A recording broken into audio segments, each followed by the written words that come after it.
जगदीप धनखड़ को एनडीए ने उपराष्ट्रपति पद का उम्मीदवार बना दिया। इस बात से ममता बनर्जी का खुश होना तो बनता है, क्योंकि वे कई बार जगदीप धनखड़ को बंगाल से हटाने की मांग कर चुकी हैं, प्रधानमंत्री मोदी से मिलकर कह चुकी हैं।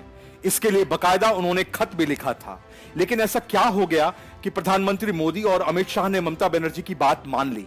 इतना ही नहीं, जब से ममता बनर्जी, हेमंता बिस्वा शर्मा और जगदीप धनखड़ की मीटिंग हुई, तब से ही न तो ममता बनर्जी उनके खिलाफ कुछ कह रही हैं और न ही जगदीप धनखड़ ने कोई नया हमला किया।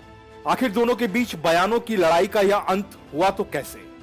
जगदीप धनखड़ के राज्यपाल पद से हटने का ऐलान तो हो गया है, लेकिन उनके कार्यकाल की बात की जाए तो 30 जुलाई 2019 को उन्होंने ज्वाइन किया था और 30 जुलाई 2022 को उनके 3 साल पूरे हो जाते हैं।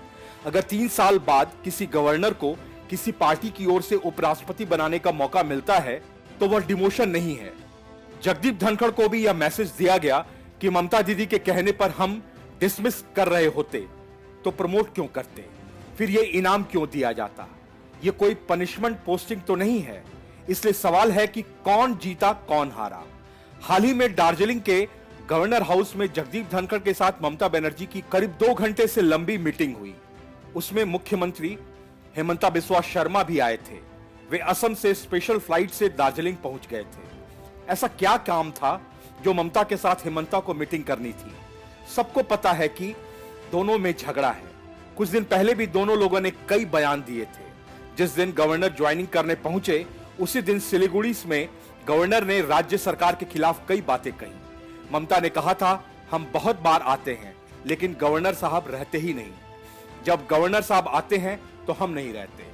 ममता ने कहा था, असम के मुख्यमंत्री के साथ भी तो दोस्ती रखनी चाहिए, क्योंकि पश्चिम बंगाल में असम के बहुत लोग रहते हैं और असम में पश्चिम बंगाल के लोग रहते हैं। दोनों पड़ोसी राज्य हैं। जो भी पॉलिटिकल विचारधारा हो, लेकिन दोस्ती रखनी चाहिए। ममता ने कहा कि बहुत ज्यादा कोई पॉलिटिकल बातचीत नहीं हुई है और ज्यादा संदेह हो रहा था। ऐसा क्यों है? ऐसे में किसी को कंफर्मेशन नहीं है। असम के मुख्यमंत्री हेमंता बिस्वा शर्मा अमित शाह और नरेंद्र मोदी के बहुत खास माने जाते हैं।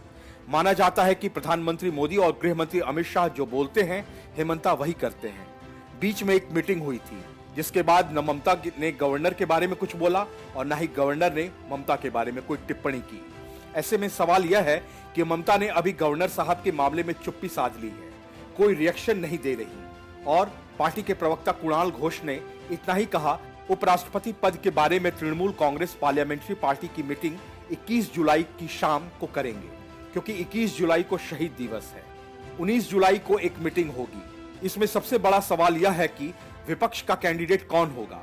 इसके बारे में किसी को कुछ पता ही नहीं है, क्योंकि राहुल गांधी तो विदेश चले गए हैं। अब कांग्रेस की तरफ से कौन कैंडिडेट होगा पता नहीं है। अधीर रंजन चौधरी लोकसभा में कांग्रेस संसदीय दल के लीडर हैं और जगदीप धनखड़ के साथ उनकी बहुत अच्छी दोस्ती है। पश्चिम बंगाल में सीपीएम यूनिट जगदीप धनखड़ के साथ अच्छे रिश्ते रखना चाहती है और वाइस प्रेसिडेंट एक ऐसी पोस्ट है जिसका राज्यसभा में बहुत ज्यादा महत्व है। जगदीप धनखड़ जब राज्यपाल नहीं रहेंगे तो क्या होगा? वैसे भी उनका व्यक्तिगत तौर पर दीदी के साथ बहुत अच्छा संबंध नहीं है। अगर कांग्रेस और लेफ्ट धनखड़ को सपोर्ट कर देते हैं तो किस बात की नाराजगी रहेगी? Bureau report, news of India.